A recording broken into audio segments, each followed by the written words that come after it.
Hello, everyone, and welcome to Cloud Wars Live, where we explore today's digital revolution by speaking with business executives and thought leaders changing how the world lives, works, plays, learns, and dreams. We've got a special episode today called The Top 5 Oracle to Cloud Migration Myths, sponsored by Apps Associates, a global IT consulting firm specializing in deploying and supporting Oracle applications and infrastructure.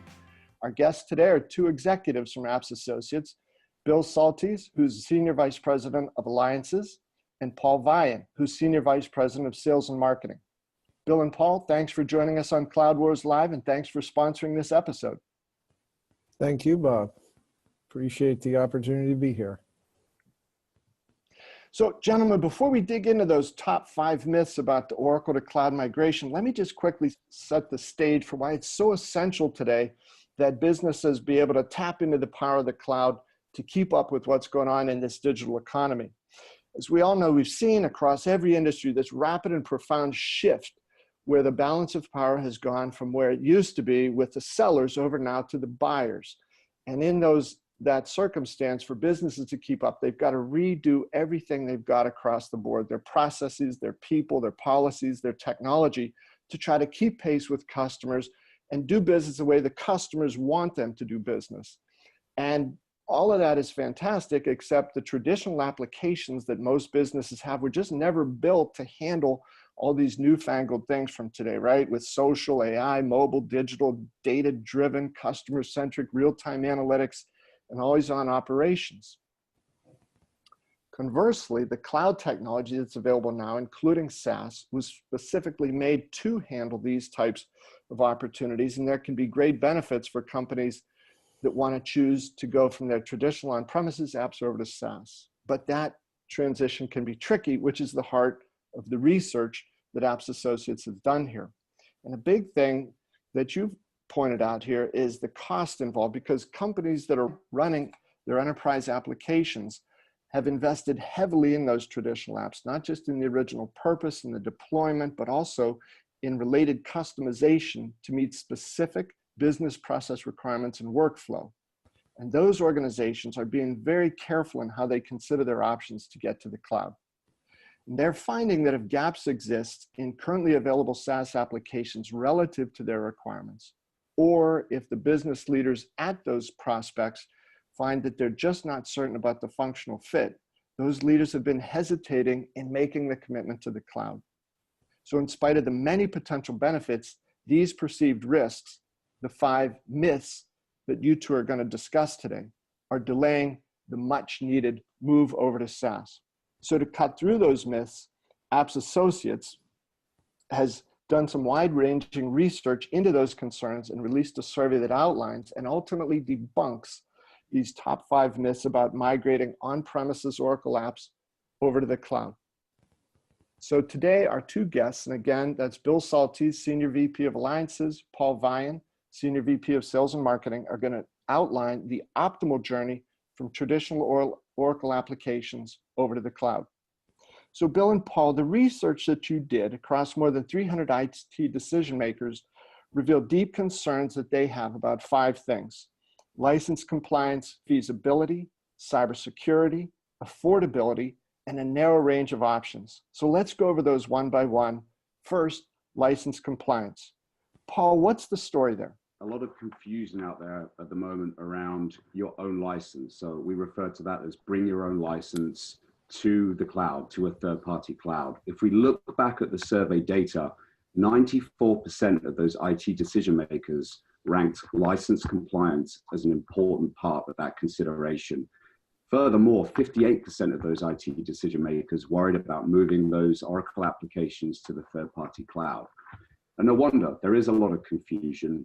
There is concern around audit. If I move my existing licenses to a third-party cloud, am I going to get audited? Well, the good news is you're neither more likely to get audited or less likely to get audited if you move to a third-party cloud. Even more good news, Bob, you can actually run those Oracle applications in the cloud, that bring your own license model that I just described. And both Amazon and Microsoft are both authorized cloud environments. And that's defined in an Oracle policy statement dated back in June of 2017. So we're very careful of advising customers to check their contracts first. Now that could be a myriad of contracts of licensing agreements, which can be very complicated. And if the customer feels uncomfortable about that, there are third-party licensing companies that can actually assist with running that audit and making sure before they make that move, and that's critical, before they make that move, they've done the due diligence up front, they've made sure there's no gotchas, and then they can move over with comfort. Paul, that's a great overview there, and you can understand with some of those issues that there's a lot of anxiety about that. You know, you bring up words like audit. I'm sure that that's not something that companies want to have to deal with here. So the clarity that this survey and what you've just described is very helpful. So the second myth on your list is about feasibility. What are the concerns there, and how can Apps Associates help businesses overcome those concerns? Well, when you boil this one down, Bob, it's interesting. The data showed that 3 out of 5 of the IT decision makers were actually convinced that going to the cloud is the way to go. They just weren't sure how to do it or how to be successful doing it. And then if you drill a little further, 4 of the 5 decision makers, interestingly, said they thought it was doable, but they thought it was too much risk to do a non-Oracle implementation or use non-Oracle infrastructure or bring in third-party anything, right? So it boiled down to choice, fear of choice. Where do I go? Do I have to use Oracle? Or the challenge, will it even work? Well, our experience says from having done it so often that it does work. So that does bring comfort. But then all those other myths start to be pervasive in the conversation. So when we talk one-on-one with these customers, they'll bring up license, they'll bring up the technical challenges, they'll bring up costs, they'll bring up all of the various myths. In my view, it all boils down to what we've seen and you've seen from over the many years. It's about change management. People are human, human nature is such that you don't want to embrace change, and you certainly don't want to be the person, you know, making the change and causing the angst, right? So if you can get through that knothole, and now as we move from the minority innovators and early adopters to the majority, which is what the survey is saying, the majority are going to do it in the next year, that will start to subside. But this is a natural course of any technological shift that we've seen over the years. Bill, that's interesting. What you pointed out, there are these very specific factors that could carry real business risk if they turn out to be true rather than myths. And the research is going to help your customers and prospects understand that and clarify it. But you also bring up that age-old notion that technology change is hard, but relative to changing human behavior, you know, maybe the technology side of it's easier. So, and that leads over then to the third point of your 5 myths, and that is about cybersecurity. So we see today as you know, a huge priority for every company, because the bad guys are getting smarter, they're getting more sophisticated, and they're getting more aggressive. So Bill, how does a move from traditional on-premise apps over to SaaS, how is that beneficial to your customers? Well, you know, certainly as you just pointed out, security is not to be taken lightly. And it's a matter of concern. Again, you don't want to be that manager that it's on your watch that a breach happens. The interesting thing is we talk through it with customers. We point out that most of the major breaches that you've heard on, seen on, that are in the news are on-premise data centers. They have penetrated through on-premise, and usually from the inside out is a very much a source. So that's number one. Number two is that I would say, in my experience over the last 3 to 5 years with cloud, and go back quite a way at Apps Associates, embracing the cloud and adopting the cloud for our clients, is what I've seen is the amount of resources, both dollars and human resources, solving this problem by the vendors and the providers is enormous. And that has resulted in a cadre of tools and solutions around this that it makes cloud, both public and private cloud, very rigid and very hardened in terms of security. And most people don't even realize it. The ones who actually make the leap, Bob, feed back to us that they realize they're more secure in cloud than they were in their own, because they don't have the staff and the resources that have been put in it. So it's an interesting irony. Yeah, Bill, that's fascinating. And I remember in the several years where I worked at Oracle, some of the executives there were fond of saying to the customers, they'd say, look, we know you're putting everything you possibly can into, the best possible cybersecurity, but we've got 3,000 people dedicated to it around the clock and around the world. And perhaps, just given that scale, we're going to be able to do an even better job for you than your own inside hardworking team. So it isn't a matter of effort or energy or commitment. It's just the practical realities of scales in today's world. And also, I think, Paul, as we move on to that topic of scale and what these companies that do this full time around the world, they specialize in these sorts of things. It brought up the issue of cost is the fourth myth that you're addressing, the cost of moving to SaaS or to the cloud. What's the real story there, Paul? Sure.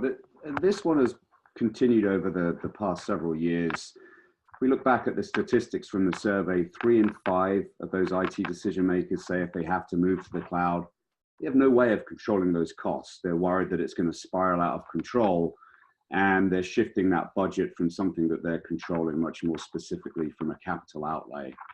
Now, in truth, the discussion needs to move beyond just the infrastructure level. So that comparison is really down at the infrastructure. So it's compute, it's storage, it's network.